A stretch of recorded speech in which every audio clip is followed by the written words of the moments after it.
everyone, it's Andrea with Frugally Sustainable, and today I want to talk to you about making an oil infusion. So I have here today some dried herbs and my oil, and I'm going to show you how simple it can be to make a medicinal oil. There are primarily two methods that you use for making medicinal oils. One is the cold infusion method, which is my favorite, and then there's a hot infusion method, which is great if you're in a pinch and you need to have it quick. You can do it that way. Hot infused oils are ready in like an hour to a few hours. But I'm not going to talk about that today. I'm just going to show you how simple it is to make a cold infused oil.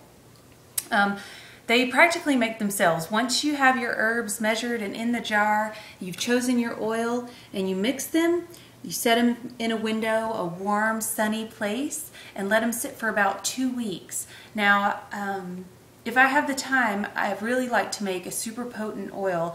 I'll let, like for instance with this here, I'm going to let this sit for 2 weeks, then I'm going to strain off the herbs, put new herbs back into the oil for another 2-week soak, and that produces a really, really potent oil that's great for use in salves or balms, and all different kinds of things, lotions even.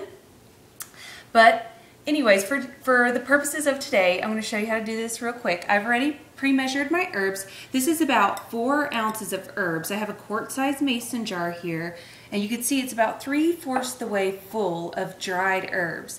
Now, you can use fresh, and a lot of herbalists use fresh herbs, but the risk with that, or the danger that you run into there is the moisture that's in fresh herbs can make your oil kind of go rancid, or it'll grow mold.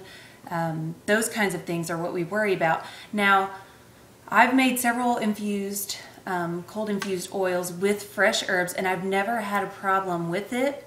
I think partly that's because I live in arid Arizona and don't have to worry about too much moisture in the air. But for oils and salves and things that I'm going to give to friends or family, and just to be safe, I recommend that you use dried herbs. Dried herbs are best, and when dried herbs are dried properly and they're of high quality, you get the same quality of oil that you would if you were to use fresh.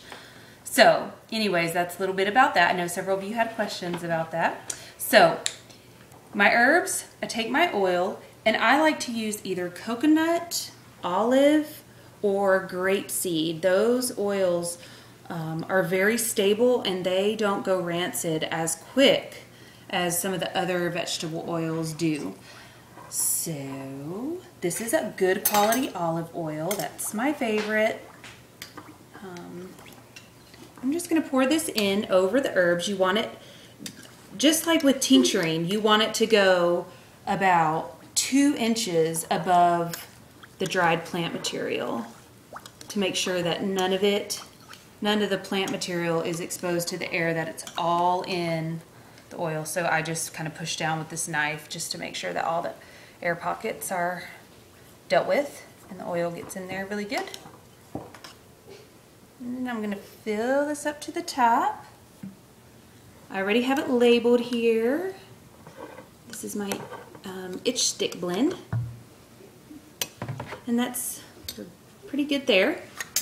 I'm going to cap it, and then, like I said, I'm going to just keep it in a sunny spot and shake it about once or twice every day, just to make sure that all those herbs are well distributed in the oil. Leave it for 2 to 4 weeks, strain it off, and I'm ready to go for my salves. Thanks so much.